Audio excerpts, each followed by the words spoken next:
ভারতীয় রেলের নতুন নিয়ম যাত্রীদের জন্য স্বপ্ন না দুঃস্বপ্ন। সরকারের অব্যবস্থা আর ব্যর্থতা জনগণের জীবন নিয়ে খেলছে। আজ সেরকমই রেলের নতুন নিয়মের ডার্ক সাইডগুলি আপনাদেরকে বলবো। 1 জুলাই 2025 থেকে তৎকাল টিকিটে আধার বাধ্যতামূলক। কিন্তু ভারতের গ্রামে কতজনের কাছে স্মার্টফোন আছে, কতজনের কাছেই বা ইন্টারনেট পরিষেবা আছে? আইআরসিটিসি অ্যাপ ঘন্টার পর ঘন্টা হ্যাং করে, ওটিপি আসে না। সরকার বলছে এটা নিরাপত্তার কারণে। এটা কি ডিজিটাল ইন্ডিয়া নাকি ডিজিটাল বঞ্চনা? 1 মে 2025 থেকে ওয়েটিং লিস্টের যাত্রীরা স্লিপার বা এসি কোচে উঠতে পারবে না, শুধু উঠতে পারবেন জেনারেল কোচে। কিন্তু জেনারেল কোচের জায়গা কোথায়? লক্ষ লক্ষ যাত্রী প্ল্যাটফর্মে আটকে থাকে। বাচ্চা থেকে বয়স্করা প্রত্যেকেই কষ্ট পান। সরকার কি ট্রেন বাড়িয়েছে? না। 7টি বড় স্টেশনে নিয়ম কঠোর থেকে কঠোরতর হয়েছে। এপ্রিল 2025 থেকে টিকিট ছাড়া ভ্রমণের জরিমানা 250 টাকা থেকে শুরু, প্লাস পুরো রুটের ভাড়া। গরিব যাত্রী এত টাকা পাবে কোথায়? টিকিট কাউন্টারে ঘন্টার পর ঘন্টা লাইন, আইআরসিটিসি অ্যাপের কাজ না করা, তবু জরিমানা বাড়ছে। টিটির হয়রানি তো লেগেই রয়েছে। যাত্রীদের মানসিক যন্ত্রণা বাড়ছে। সরকার কি ভাবছে? গরিবের পকেট খালি করে রেলের আয় বাড়াবে?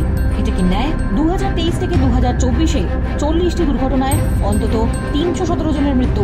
2024-এ 7টি বড় দুর্ঘটনা। 2025-এ 29টি দুর্ঘটনায় 17 জনের মৃত্যু। অন্যদিকে ইউরোপের মৃত্যুহার মাত্র 0.09%। ভারতের পুরনো ট্র্যাক, বিলম্বিত কবচ আর সরকারের অবহেলা জনগণের জীবন বিপন্ন করছে।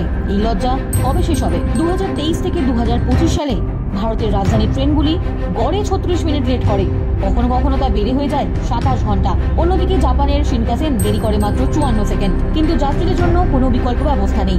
এটা কি সেবা নাকি যাত্রীদের ওপর জুলুম? হাইজিন আর কোয়ালিটি কোথায়? প্রায় বাসি স্বাধীন খাবার, আর মাঝে মাঝে তো সেই খাবারে পোকাও মেলে। ট্রেনে যাত্রা মানে কি আরাম? কিন্তু আইআরসিটিসির এই কম্বলগুলো কিসের ইঙ্গিত দেয়?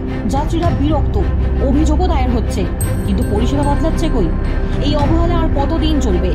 সরকার কি এদিকে খেয়াল দেবে নাকি শুধুই লোকসান আর দুর্ভোগের কথা বলে চলবে? ভারতীয় রেলের রাজস্ব উল্লেখযোগ্যভাবে বৃদ্ধি পেয়েছে। 2023-24 সালে তার রেকর্ড 2.56 লক্ষ কোটি টাকায় পৌঁছেছে। যাত্রীদের আয়ও বাড়ছে। বন্দে ভারতের মতো নতুন ট্রেনগুলি 2025 থেকে 2026 অর্থবর্ষের মধ্যে 92,800 কোটি টাকায় পৌঁছানোর সম্ভাবনা রয়েছে। কিন্তু মান ও নিরাপত্তার আরও অবনতি হয়েছে। তাহলে রেলওয়ে আপগ্রেডের নামে সরকার আমাদের বোকা বানাচ্ছে না তো? আপনাদের কি মত? কমেন্টে জানান।